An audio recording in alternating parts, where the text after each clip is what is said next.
Can I show you 1.3 billion options of materials with just the base color parameter?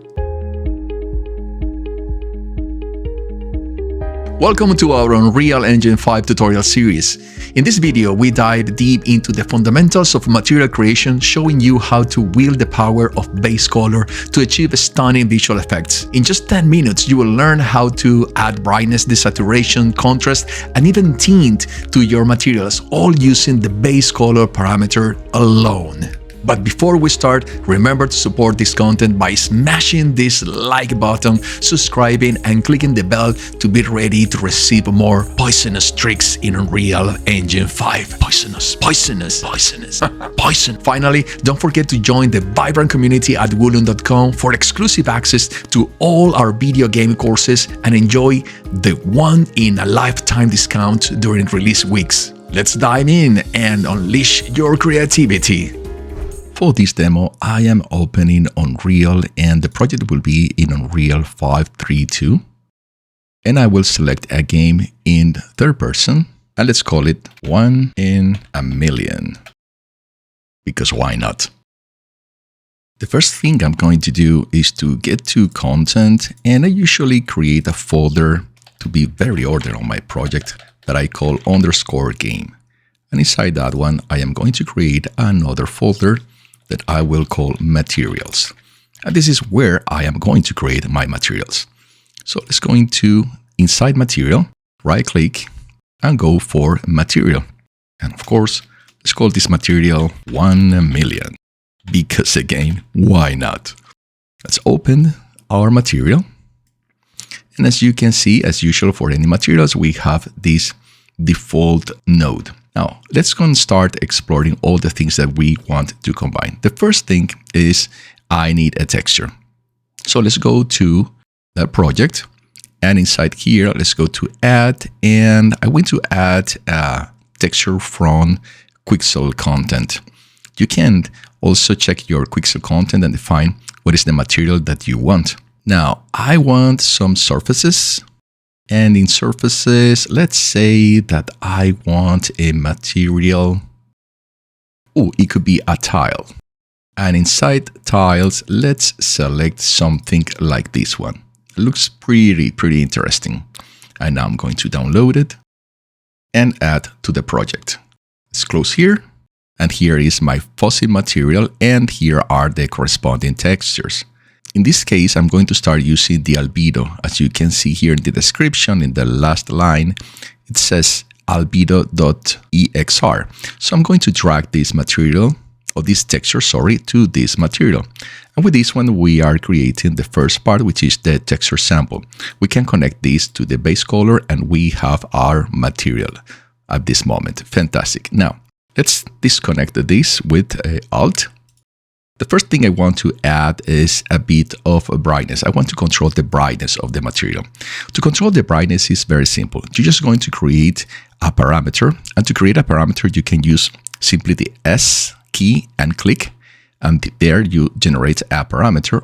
Or you can also select the key 1 and click. And once you have it here, this is not a parameter yet. You can right click and convert to parameter. In this case, I'm going to call this one brightness. Excellent. And to play with the brightness is very simple. You just have to multiply the value that you have in the texture sample by the brightness. So let's go here and multiply and connect the rest is the RGB. Now, if we connect this to the base color, you can start playing with the brightness. As you can see at this moment, the brightness is 0. And as it is 0, nothing is happening. Now, if we put the brightness in 1, we have the default value that we had for this material. If we go a bit further, let's say 5, then the material starts to be a lot brighter. Brightness with a lot of brightness. Put this one back to 1. Excellent. So with this, we have covered the brightness. Let's go to the second part. The next property we're going to specify is the saturation. Unluckily for us, in Unreal, we don't have saturation, but we have desaturation. And this is the option. So let's pick desaturation and let's connect this one here and disconnect this one from here. Now, this saturation, we are going to control it with another parameter, an external parameter in this case. Let's use the S key and a click to create a parameter, and let's call this one saturation. And we can connect the saturation here directly, but you will see that the saturation for this particular object will start in 0, and as we progress, the saturation then is bigger. So because, of course, it is desaturation, I want to create the effect but opposite, in the other direction. And the way of doing this is from here, we go to a node called 1 minus. Perfect. And now this is the one that we're going to connect here. And then we have the right order, let's say, in the saturation. We can start with 1, we can start with 0, and we can even go to negative values. So let's put this saturation at this moment in 0, or we can put it in 1. Let's play with some values. Okay, so with that, we have the saturation. Let's go to the third property that we want to add. And the next one is the contrast. For the contrast, it is a bit simpler because we don't really have a node that, as in this desaturation, where we can control the contrast.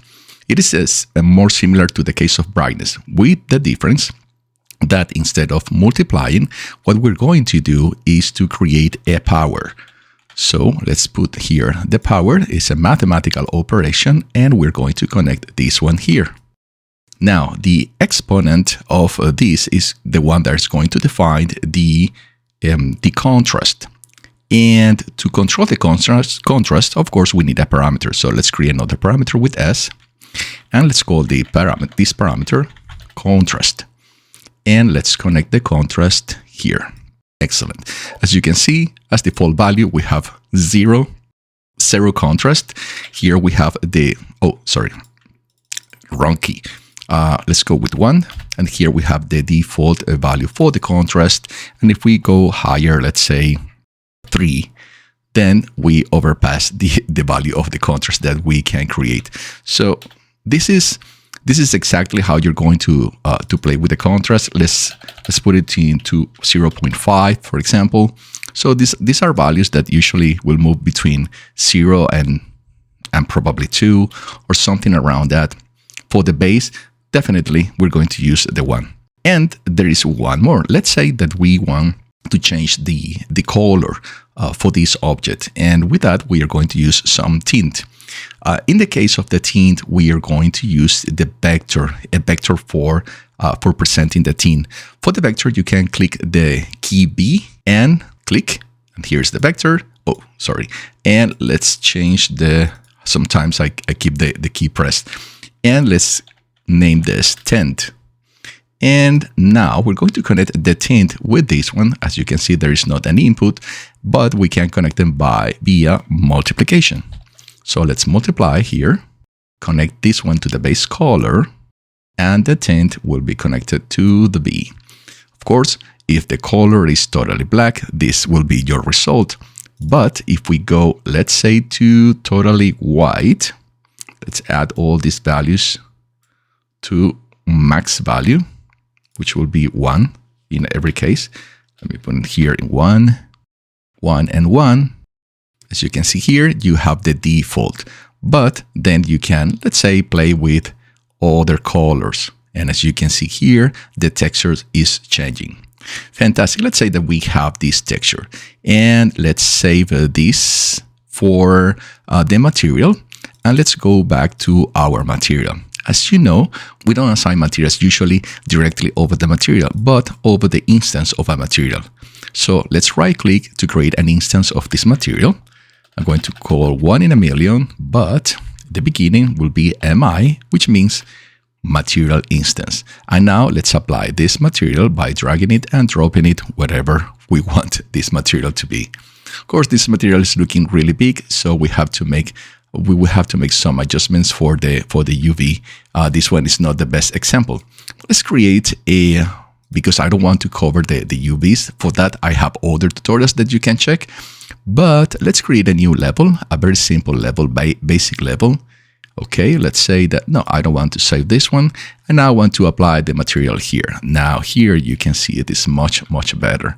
And as I mentioned a moment ago, you can control the values of the material instance.